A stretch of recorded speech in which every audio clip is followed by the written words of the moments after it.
Okay, so thank you very much and welcome to our press conference today to introduce our new manager to Gloucester City. So we're very proud and pleased and privileged to have Paul Groves here today. We wanted to invite the press media to come to the ground this afternoon to ask some questions and do a formal press interview.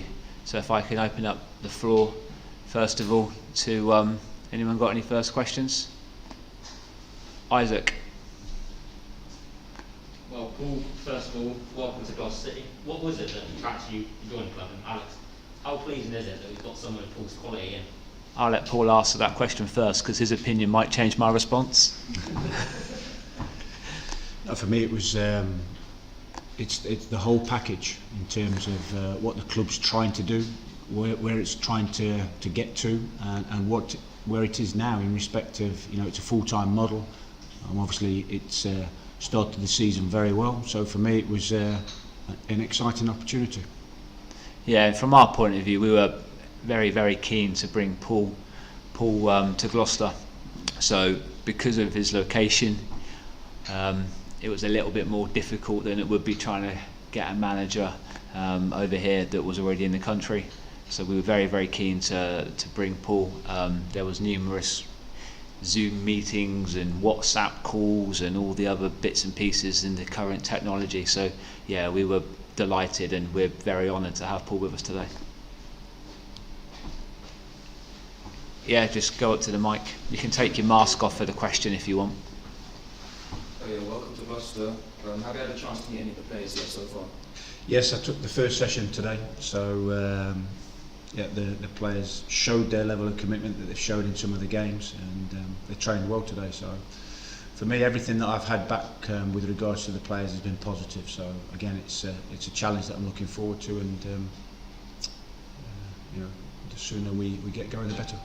And what are your thoughts on the squad so far? Are there any changes you think you might make to them? Or?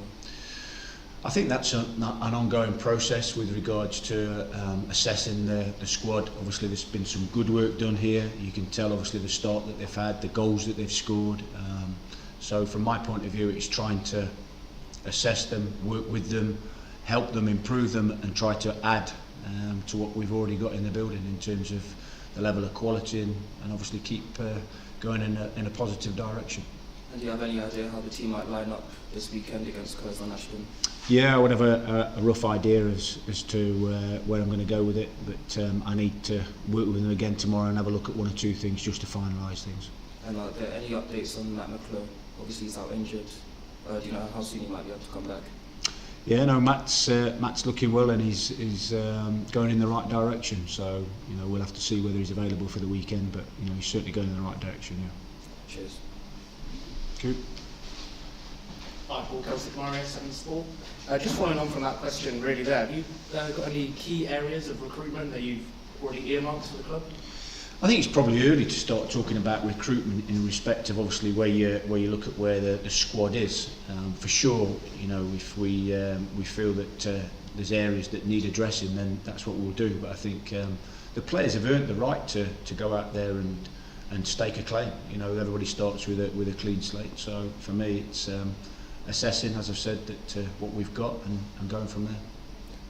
And Alex, you said you're going to back Paul as well in the transfer market. How, from a chairman's point of view or co-chairman's point of view, how necessary is that for you to come out with that public show support for Paul? Well, I think it's important that we show support to any manager that's within the club, and Paul was the manager that we wanted to bring to the club, so we have to honour our commitment now to show the faith that we've put in Paul, and give him hopefully some new tools and new weapons to go out there and keep improving on the pitch.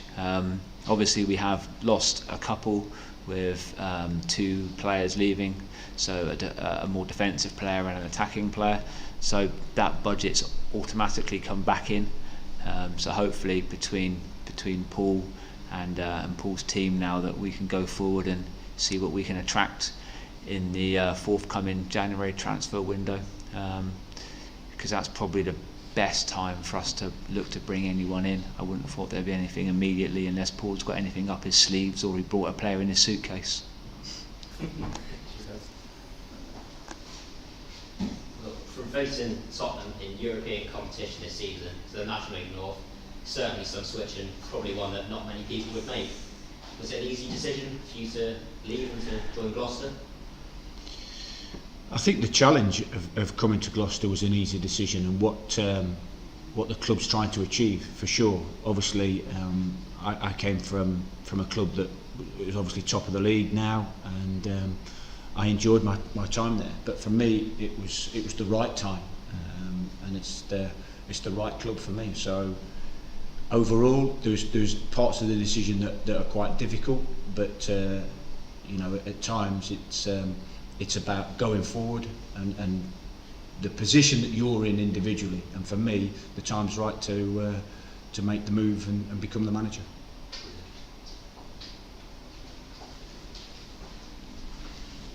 Alex, I'm sure you'd have looked to have cast your net pretty wide anyway, Yeah. but did you think you'd actually cast it as wide as Israel? Well, the way it did, it's a good question. The way we did it was we opened up the CVs to basically anyone that wanted to apply, and we had, I think it was 62 applicants in total. And then we, as a team, so that was myself, Adi Ming, Steve Harvey and Tom Webb, we then identified Paul as someone that we wanted to bring to the club. Now that makes it a little bit difficult, because when you are opening up CVs, they're normally people that are out of employment at the moment. When we specifically then target someone to bring to the country, bring to the club initially, that makes it a little bit more challenging, because you've then got to try and, we're selling ourselves to that individual, which makes it a little bit different to them wanting to come here initially and them selling themselves to us, right? So it was a whole different mindset. So we managed to get in contact with Paul, and it was obviously slow going at the beginning. My Hebrew wasn't particularly strong, in fairness. And then after a couple of weeks, we managed to start talking and opening up communications. And yeah, Paul was always the guy we wanted to bring here. So to bring him here was, well, I think it shows hopefully the commitment to the club that we have as a board. And yeah, we are really, really pleased. And on that basis, how pleased are you that you didn't rush the appointment, because you couldn't have made this appointment within 24, 48 hours, could you? No, correct. And you'll notice that as soon as we were aware of what was going on, that we needed a new manager, that we set I set a time scale out, and if you noticed, we actually followed it to the day. And the reason we could set the time scale out is because we had to work around releases and even flights. So the whole process was the reason that we set from where we started to the 9th was because we were trying to bring one person into the club, which we're pleased we've done. So yeah, it was a very difficult thing to overcome, and yeah, we're pleased we've done it. And Paul, what excites you about the challenge here? Because there's not too many people who probably swap the warmth of the Middle East for the West Country on a wet and fairly depressing December Thursday afternoon. You sell it so well. Thank God you weren't part of the interview panel. I think if you'd turned up at sort of 8 o'clock, 9 o'clock this morning, you wouldn't have been saying that. You know, the sun was shining and it was nice and fresh, and obviously the grass is very green. So for me, yes, there is the weather. There's a slight change, but it's not like I've not sampled it before.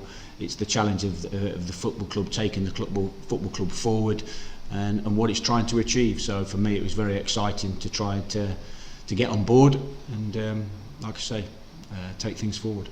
And the momentum that's here at the club, having returned to Meadow Park after all those 13 years away, how much is that something that you can tap into and look to build upon? I think as a club, that's something that obviously everybody's trying to do. I think it's hugely important. So that's something that we'll continue to try to do on a consistent basis. And I think the biggest way to do it is to excite the fans and give them something to get behind and be excited about coming to the ground and watching their team play. You've really worked across the levels in football. What is it about doing that appeals to you? Because there's not everyone who would step to this level from where you were, but you know, you've done it before. You've gone from Grimsby to Stafford, haven't you? So you know, moves like that and a career like that, you must have just such a wide breadth of knowledge of the game.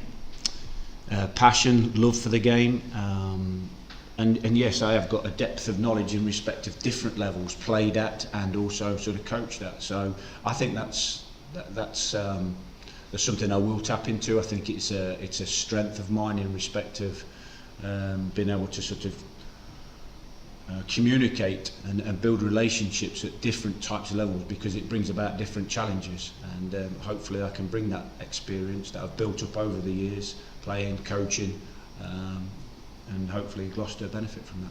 And you've got players like Gavin Gunning, who've got a stack of Football League experience behind them. How useful is that to sort of as a starting point for you? I think players with quality experience, with knowledge of playing in the league, they're a help to any football club. So you know, somebody that like Gavin that's got his qualities, that's something that we need to bring to the fore and nurture as much as we possibly can to help the younger element within the group. You've been asked already about possible targets and bringing people in.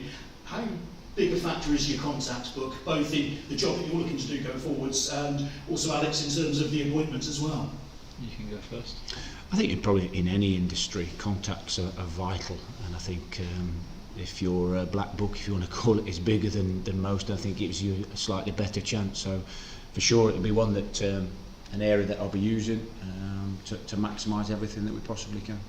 Yeah, I think at the club we've put ourselves in a position over the past couple of years where players have actually now started to want to come here because everyone wants to progress and hopefully do well, and hopefully people can see that we're a progressive club and we are looking to do one step better every season that we take to the field.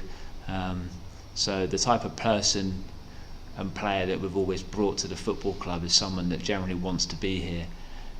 We speak about it a lot when we're profiling players. So the way it would normally work, and we haven't discussed this with Paul yet, but the way it would normally work is the manager would identify a player, that would go through AD Mings. AD Mings would then profile that player with the manager. That would then come to us as a board, or myself normally first of all. I would discuss it with Eamon and Steve to see whether it fits within the profile and the budget restraints that we've got, because at the end of the day, you know, we're always going to be Gloucester City, and we're never going to have millions and millions and millions of pounds sadly stashed away under the mattress. So we've always got to make sure we bring the right person in, both financially and one that will fit within the group. And Paul, having the artificial pitch out there, how much of an opportunity does that give you, A, to get the players very familiar with this place and used to being around it, but also an opportunity to maybe do a Harrogate? I think the pitch obviously enables us to hopefully get an advantage from it, in respect of obviously we train on it every day. It is slightly different to the grass pitch. I think it lends itself to a more football possession based type of game. So from my point of view, it was another plus for joining. So you know, on that side of things, I think it's something that we need to put to good use and hopefully give us an advantage. Thank you both. The pitch for us is important across the whole spectrum really, because like Paul was saying, we had the training on it this morning with the first team. Then tonight we've actually got a game on it with the under-18s and our B-Tech squad, and then obviously after that there's training again. So the pitch is used at the football club very much every day. Thank you. Cheers. Question I'm sure the fans can be very keen to know is what style of play can we expect from the team? We can expect very, like you said, possession based, great opportunities. You said you want to excite the fans. Are you looking to continue the great goal scoring record we've got? For sure. I think that's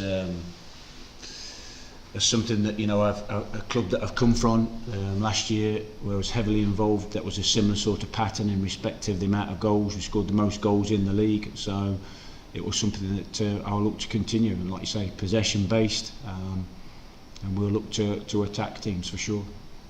And Alex, question from one of the supporters online is, what are the 3 biggest challenges facing this club, and what are you putting in place to successfully overcome those?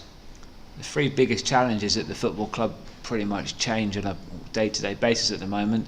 The 3 biggest challenges I'd say at the moment, well, we've overcome the first one, which was obviously bringing a manager in.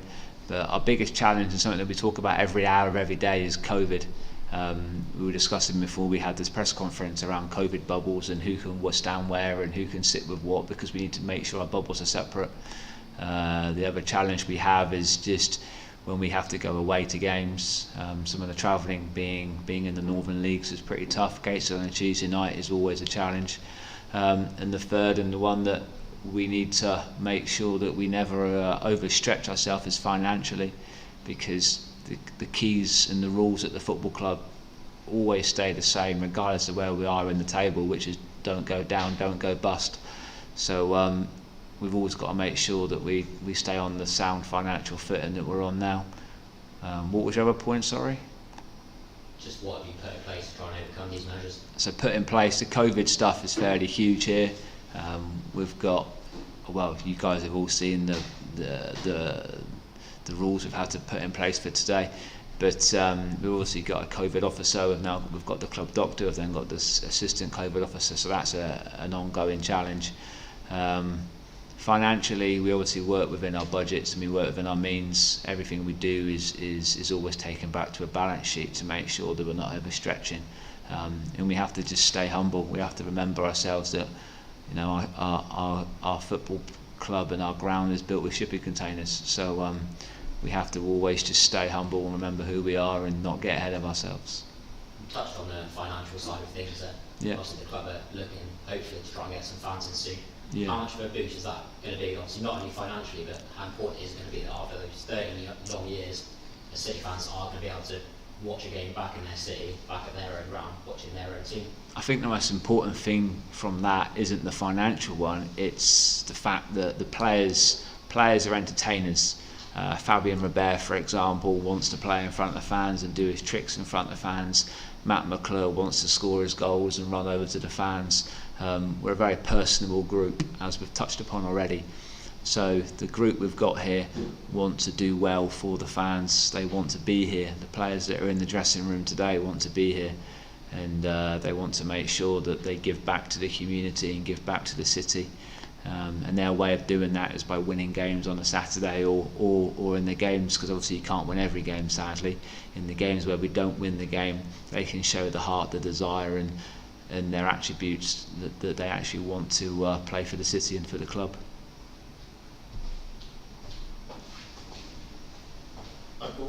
So I think one thing that fans will want to know is, where do you see yourself taking the club short term and then long term? Because the club is sitting top of the league at the moment by 3 points.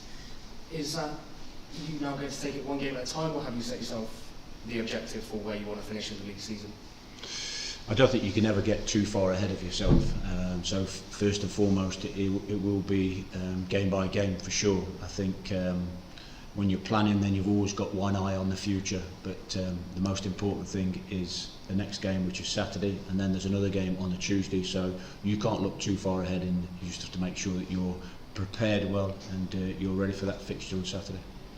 I mean, you touched on it there, the FA Trophy game next Tuesday, home tie in front of fans. You also haven't had the best of records in the FA Trophy in the last few years. Is that going to be something that you're looking to rectify? I think every game that we'll go into, we'll be looking to win. So whoever that may be against it on the Tuesday, then it's a game that we'll be putting a strong team out, and we'll be looking to go and win and progress through to the next round if we can.